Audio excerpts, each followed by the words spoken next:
Saudações, vamos iniciando aqui a nossa palestra sobre biossegurança, aqui na Semana Interna de Prevenção de Acidentes de Trabalho do Instituto Federal de Educação, Ciência e Tecnologia do Rio Grande do Norte. Então, nessa área também a gente tem várias normativas, né? Uma delas aqui da legislação trabalhista, a primeira, né, das 37 normas de segurança do trabalho, é a norma regulamentadora 01, que cuida das obrigações do empregador, do empregado e também do governo, né, em relação à saúde ocupacional.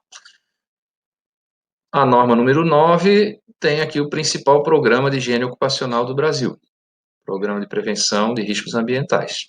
Recentemente, a norma número 1 foi alterada e ela criou um novo programa chamado Programa de Gerenciamento de Riscos, e a gente tem agora um ano para transformar esses PPRAs, né, os Programas de Prevenção de Riscos Ambientais, no PGR, né, mas o PPRA é o principal programa ainda de prevenção de riscos ocupacionais aqui do Brasil.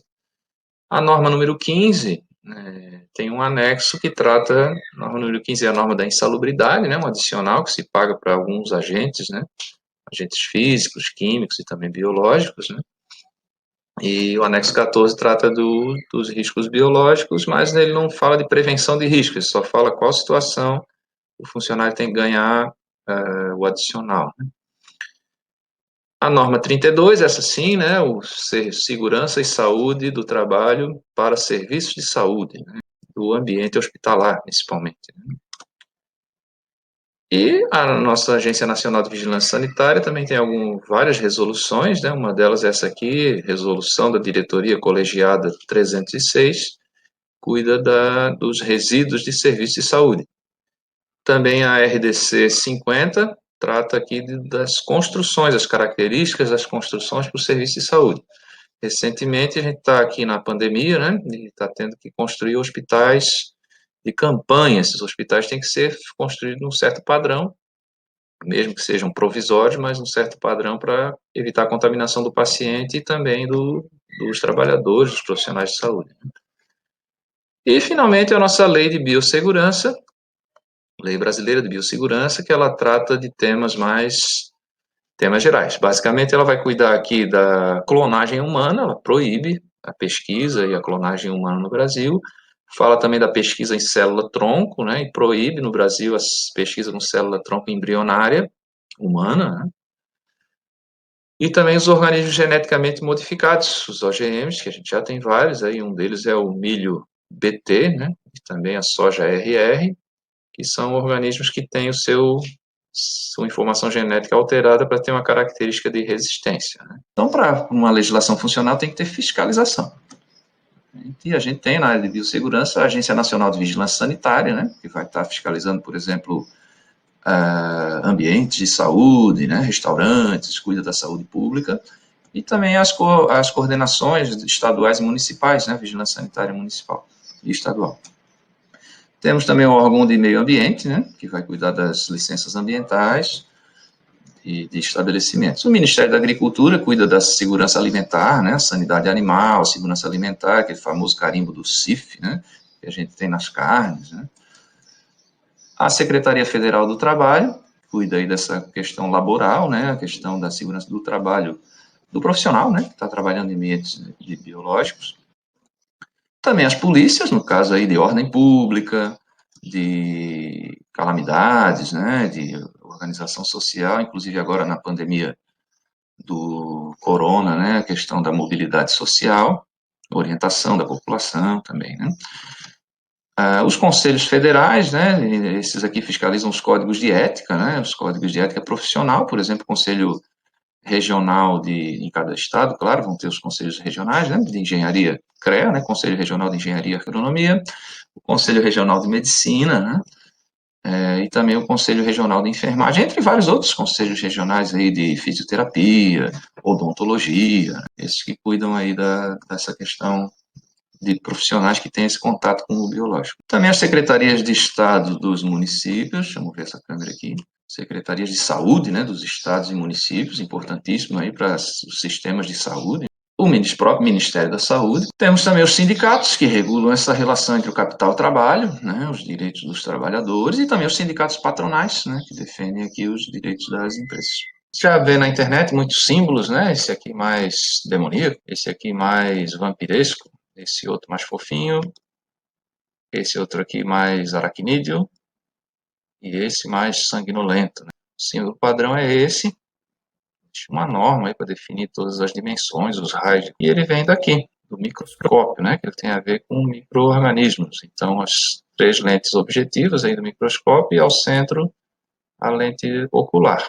Então, o que antigamente a gente chamava de micróbio, né, microbio, vida pequena, e quando fazia mal à saúde a gente acabava chamando de germe, hoje são aqui os micro-organismos patogênicos, os patógenos, né? Então, definido aqui na norma 32, são os fungos, né, vírus, bactérias e rickétsias, que são as classes de bactérias parasitas, menores um pouco que as bactérias, protozoários, os parasitas, que normalmente podem ser protozoários ou outras formas de vida, os príons, que são moléculas de proteína, as toxinas geradas por micro-organismos e também as culturas de células.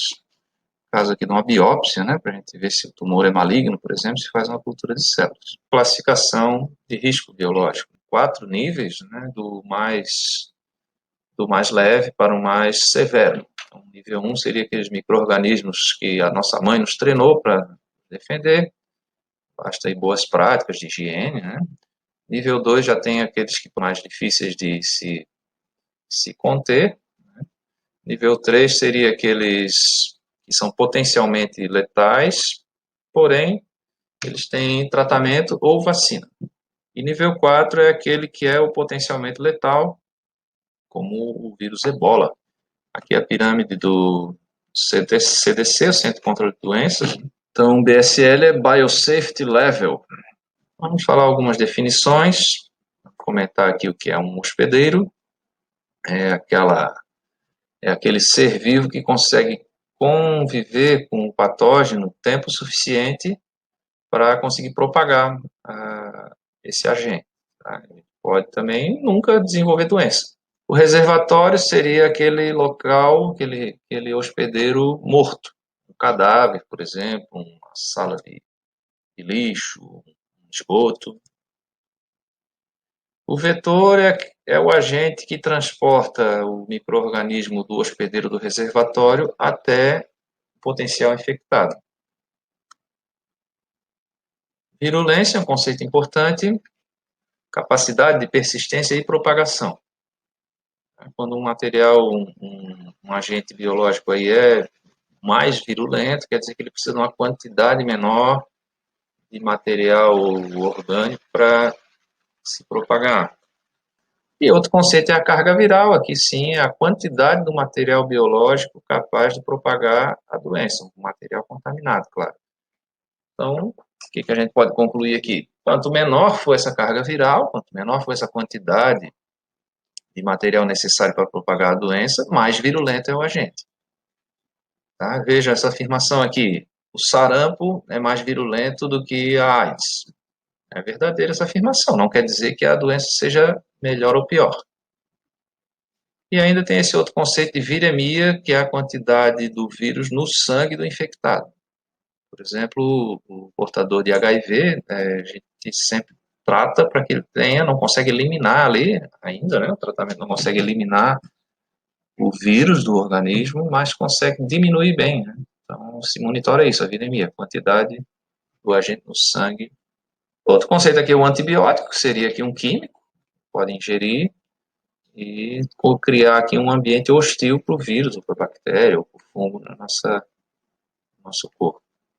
E, finalmente, vacina. Vacina vem de vaca, vaccinare. Né? E por que veio daí? Porque a primeira vacina foi contra a varíola bovina, humana é a varíola bovina.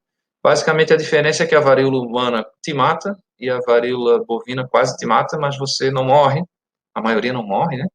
E desenvolve aí a imunidade. Então, se inventou um processo chamado variolação, ou vaccina, onde a gente contaminava as pessoas com o vírus do bovino, E a pessoa desenvolvia uma doença menos grave e conseguia daí ganhar imunidade para a doença humana, para a varíola humana. Aqui está um grande herói aqui, o nosso amigo Alexander Fleming. Tem uma historinha de que ele estava cultivando bactérias aqui na placa de Petri. E um dia, num experimento, ele observou que as bactérias morreram. Quando ele ia jogar isso fora, estava jogando no lixo, ele pensou, não, mas espera aí, por que será que morreu? E aí viu que tinha dado um fungo, e esse fungo acabou matando as bactérias com alguma toxina. O nome desse fungo era penicilino. Aí o nome da substância que ele inventou foi a penicilina. E ele achou que tinha inventado um sanitizante, na verdade, inventou o primeiro antibiótico. Nossos pais já nos prepararam aí para sobrevivência, né, do nível de biossegurança 1, por exemplo, tome banho, corte a unha, lave a mão, as mãos antes de se alimentar. Mas para alguns organismos aí mais severos, a gente precisa ter uns cuidados adicionais, né? Então, você saiu para fazer compras, chegando em casa ou recebendo a entrega dessa sacola plástica, você tem que tirar, é bom você ter uma mesa separada, né? Tirar esse material da sacola, já virar essa sacola do avesso. E guarda essa sacola numa quarentena aí. Quem gosta aí de eco bag, né? A gente tinha aqui antigamente, né? Já quando eu era criança, acreditem, não existia ainda sacolinha de plástico. A gente usava essa eco bag chamada quitandinha, a gente usava isso para ir na feira. E aí eu tenho que tomar um cuidado, como ela é reutilizável, de também deixar ela num local ou botar ela dentro de um saco plástico para ela não contaminar a minha casa, né? E aí vou higienizar as verduras. Então você vai pegar água sanitária e uma bacia e uma garrafa PET. Tá? Nessa garrafa ela cabe 2 litros de água e você com uma colher de sopa vai botar uma colher de sopa de água sanitária para cada 2 litros de água nessa bacia. Então coloco durante 15 minutos os legumes, as verduras. Depois disso a gente vai lavar na água corrente. Outra grande invenção para a sociedade mundial, né, foi a chinela de borracha. Né? Então dentro de casa usa o chinelo. Você pode até tomar banho com esse chinelo, higienizar ele já no chuveiro. E o sapato que vai à rua, não andar dentro de casa. Deixa ele na porta da casa, sob um tapete. Esse tapete pode estar também umedecido ali com água sanitária, diluída. E dentro de casa usar o chinelo havaiano. Outra coisa importante, quando eu chego em casa, é o álcool gel. Higienizar primeiro a minha mão antes de fazer as outras coisas. Então, perto da porta de entrada da sua casa. E as roupas, eu tenho uma roupa de casa e uma roupa de rua. Né? E lavar normal, com água, detergente, sabão, pó normal. Tá? Mas tem uma roupa de casa e uma roupa de rua. E, finalmente, a toalha de rosto. A toalha de rosto mesmo em tempos de outras pandemias, por exemplo, aí o H1N1, né? É um grande disseminador, porque você vai ali, enxuga o seu rosto, outra pessoa também vai enxugar o rosto, e ali eu posso ter uma secreção, então você tem o que a gente chama de infecção cruzada. Então, elimine a toalha de rosto e se enxugue na toalha de banho, que ela assim é individual. Num ambiente projetado, como um hospital, um ambiente de saúde, um restaurante, um laboratório de biotecnologia, um laboratório de ensino, por exemplo, de microbiologia, a gente tem paredes num padrão, tamanho de área, né, dimensionada dos ambientes. A gente tem também procedimentos padronizados, o que se faz ali, como fazer, e as pessoas são qualificadas para executar dessa maneira, seguir rigorosamente o procedimento, por exemplo, no hospital, o procedimento de enfermagem, aplicar lá uma medicação endovenosa, né, e esse pessoal é qualificado para esse procedimento. Não é qualquer pessoa, para entrar ali você foi selecionado e você tem que seguir os procedimentos. Se você não seguir, você é banido. Né? E, claro, o uso dos equipamentos. É muito diferente na nossa sociedade, né, onde a gente tem a liberdade de ir e vir, né? A gente tem diferentes valores, diferentes situações socioeconômicas e diferentes ambientes mesmo, físicos mesmo diferenciados, né? Como a gente se contamina, principalmente a respiratória, através da pele, né? Pela pele ou através dela, através de ferimentos ou acidentes perfuro-cortantes, olhos e mucosas, a via digestiva também, e a via parenteral aqui de mãe para feto. É claro que depende do micro-organismo, eu vou ter mais uma predileção, né? Micro-organismo, por exemplo, através das mucosas aqui, as doenças sexualmente transmissíveis, como a AIDS, né? A digestiva, a verminose, né? a respiratória, esses agentes aí que são aerotransportados. E a parenteral, exemplo clássico, né, a Zika, né, a questão ali da microcefalia. Então, vamos começar com equipamentos, a gente está contendo, a aula de hoje é de contingência, né, conter a propagação. Tá? Primeiro, os equipamentos de socorro, né, a gente chama de contingência, só vou usar num momento de emergência.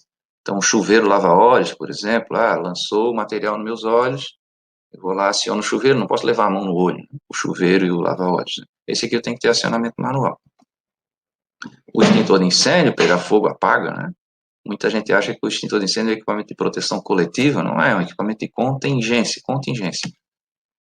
As luzes de emergência e os equipamentos de resgate. Pranchas, resgate, transporte de vítima, né? Que a gente vai estar usando em acidentes e também em problemas biológicos. Aí, imagina a gente ter que tirar uma pessoa de um apartamento, né? Que já não consegue se deslocar.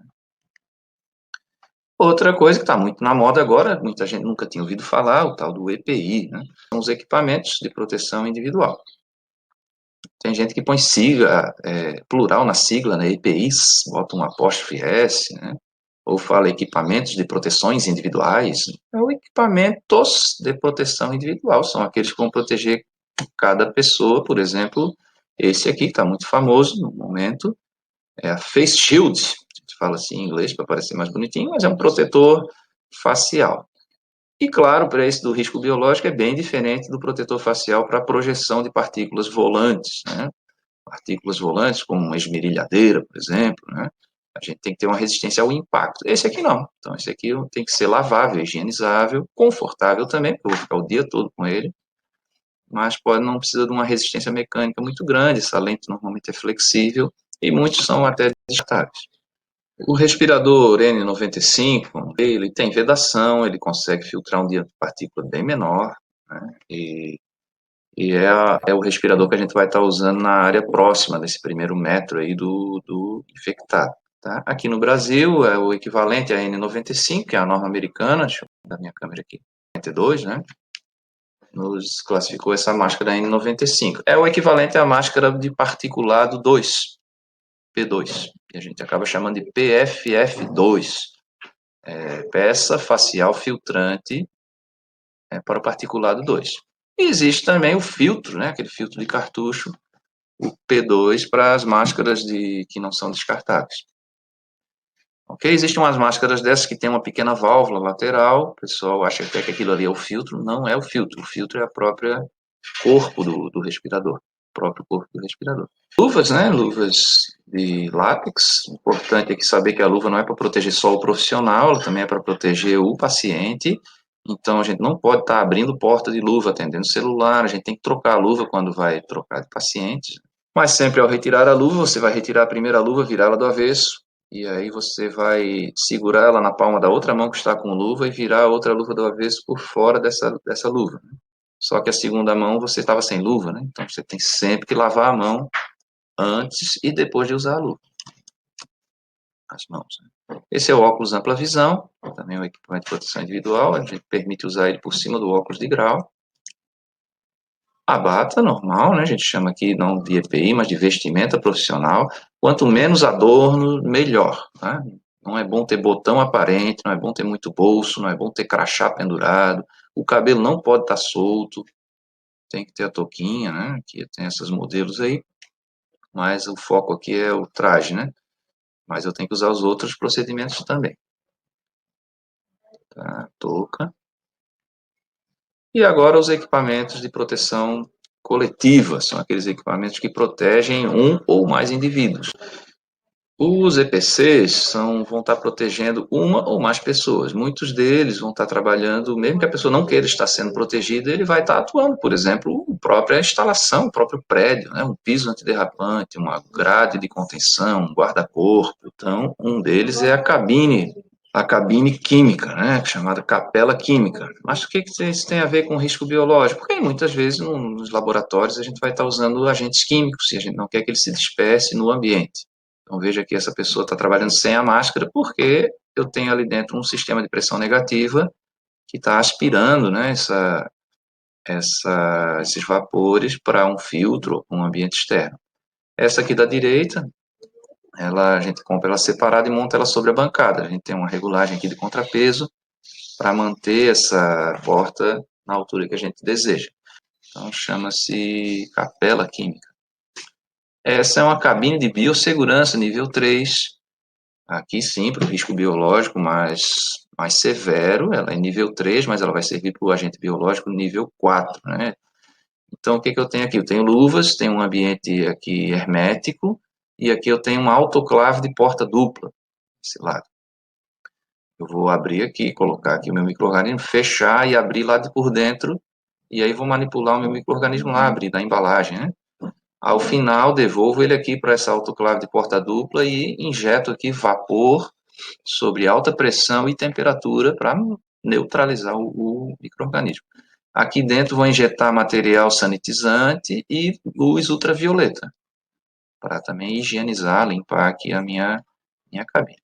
Aqui em cima a gente tem uma unidade com um filtro de alta performance, chamado filtro EPA, filtro que se usa também nas aeronaves, né, nas cabines de aeronaves, que consegue filtrar e reter vírus.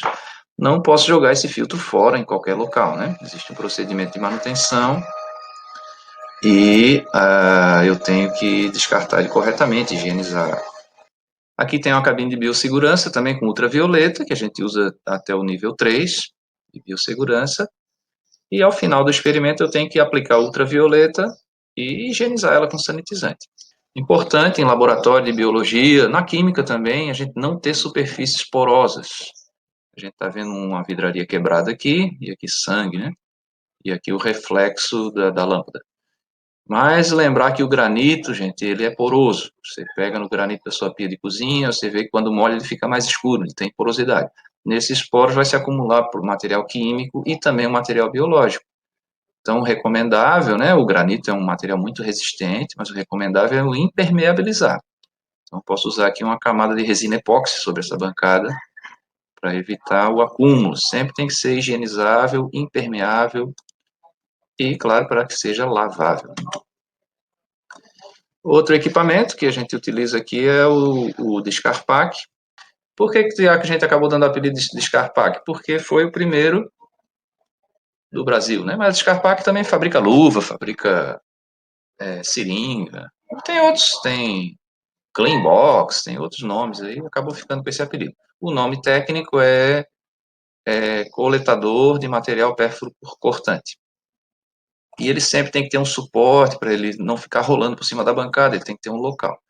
Chegou na linha tracejada, a gente tem que lacrar aqui, transporta pelas alças. Quem fecha, quem lacra e quem monta é quem viu que está sendo necessário usar, não é só o profissional da limpeza. E claro, sempre a gente ter aqui a bancada alinhada com a saída, ó, sempre ter duas saídas da bancada, ver o espaçamento entre as bancadas para um profissional não estar batendo no outro, ter a bancada sempre limpa, o que eu vou ter em cima da bancada é só o que eu estou usando naquele momento, depois eu recolho, limpo, guardo aqui nos armários, recolho o material. Sempre organizado, sempre um procedimento operacional padrão. Tá? Você fazer, projetar do jeito certo e ser disciplinado de executar sempre daquela maneira certa. Se o procedimento merecer uma evolução, a gente vai evoluir, claro. Né? Tá? Todo POP, né, tem que ser pautado em princípios, né? Princípios da bioética, por exemplo, eu posso fazer isso, eu posso fazer dessa maneira. A segurança do trabalhador, a pessoa que vai executar o procedimento tem que estar segura, não posso pensar só no paciente ou só no experimento, tem que pensar no meu amigo pesquisador, o desenvolvedor aqui do trabalho, o professor, o profissional de saúde. A segurança também do experimento, de eu ter garantia científica de que esse experimento não foi contaminado, que aquele resultado realmente é válido, que aquele, por exemplo, aquele exame de sangue vai dar o resultado correto, porque um falso positivo ou um falso negativo pode complicar a saúde do meu paciente, né? E às vezes o meu experimento não é exatamente um experimento, mas é uma pessoa, né? Uma vida humana, um paciente. Então, essa pessoa também tem que ter segurança, né? Quanto a riscos de queda, de acidente, de erros, né? Então, o procedimento tem que estar pensando nisso. Nesse caso, né, a segurança do paciente. a proteção do meio ambiente. Deixa eu só voltar aqui, meio ambiente e paciente, mas para falar aqui de uma comissão importante em todo o hospital, é a comissão de controle de infecção hospitalar. Então, ela está sempre controlando isso aí, a segurança do paciente, né, a infecção cruzada, e também essa questão do meio ambiente, porque não existe um meio ambiente separado, né? A gente preservar o meio ambiente é preservar o ser humano, é preservar a nossa vida também. Então, é importante, no caso aqui do ambiente de saúde, no ambiente biológico, a questão do resíduo. E o layout, né, dos laboratórios é importante. Aqui vamos falar dos laboratórios de pesquisa nível 2, nível de biossegurança 2. Então, eu tenho que ter um controle. Aqui tem uma planta, que é uma foto do livro. A gente tem aqui, no lado direito, a entrada do laboratório, onde eu vou ter aqui um chuveiro de segurança e a pia para estar higienizando a mão na hora que eu entro ou saio do laboratório, né? E aqui uma parte mais administrativa, não administrativa, mas a parte burocrática do trabalho desse laboratório. E aqui uma outra porta onde eu vou estar desenvolvendo aqui os equipamentos, aqui em cima da bancada, né, geladeira freezer, onde eu vou estar desenvolvendo meus experimentos, capela química, cabine biológica. Então esse é o nível 2 de biossegurança 2. Aqui dá para ver ele em 3D, né, então você tem uma entrada, você tem uma entrada mais administrativa, um ambiente mais administrativo e um ambiente mais técnico. Nível 2. Nível de biossegurança 3, então já tem um rigor maior, já tem aqui uma entrada onde eu vou trocar a roupa, deixar minha roupa de passeio, e no caso de um hospital deve ser assim também, não só um laboratório, né? Minha roupa de passeio não uso no ambiente técnico. E aqui eu tenho o lavatório, onde o chuveiro lava óleo, lavar as minhas mãos, e aqui a sala de autoclave, onde eu fazia a esterilização. E aqui dentro o ambiente de trabalho também, bancadas, né? Tem um intercomunicador para estar falando com o pessoal da esterilização, para esse local não contaminar esse, né? E esse é o trabalho. Tá? Então, aqui as cabines de biossegurança, né? Aqui tem esse layout, né? Então, você entra, tem a porta dupla e vai ter acesso para o ambiente aqui. Tá? Aqui esterilização, armários aqui. Tá trocando de roupa, né? E a minha roupa de passeio não ser a mesma roupa que eu uso aqui dentro. E o nível 4 é aquele bunker, né? Nível de potencialmente letal, por exemplo, o vírus Ebola, o vírus Lassa, o vírus Crimeia do Congo e outras febres hemorrágicas aí, vírus de febres hemorrágicas. Então, entrei, aqui eu tenho o banheiro, né? Troco de roupa, deixo a minha roupa de passeio aqui. Aqui eu tenho uma cabine de dupla passagem. Essa porta daqui só abre quando a outra está fechada. Quando eu entro aqui, vou botar o meu traje. Entrei aqui, agora eu abro essa porta quando essa estiver fechada e vou fazer o meu trabalho aqui dentro, né? Normalmente não se passa mais de 1 hora aqui dentro. O faxineiro desse ambiente aqui tem doutorado. É altamente qualificado as pessoas aqui, você não pode entrar qualquer um não, porque é alto risco, né? Na saída, fez o experimento, aqui tem os tanques e tal. Na saída você fecha essa porta, toma o banho aqui, deixa o traje escorrendo aqui e vem para... Aí sai por essa porta, a outra porta só abre quando essa fecha. E aí sim você vai agora aqui tomar outro banho e vestir a sua roupa de passeio. Entra por essa porta, toma o banho e sai lá. Traje, né? Esses layouts eu peguei aqui do livro do nosso amigo Mastroianni, Biossegurança aplicada em laboratório de saúde, né? E assim vamos encerrando essa palestra. Muito obrigado pela atenção e não se esqueçam de fazer a atividade para que a gente possa remeter o certificado para vocês.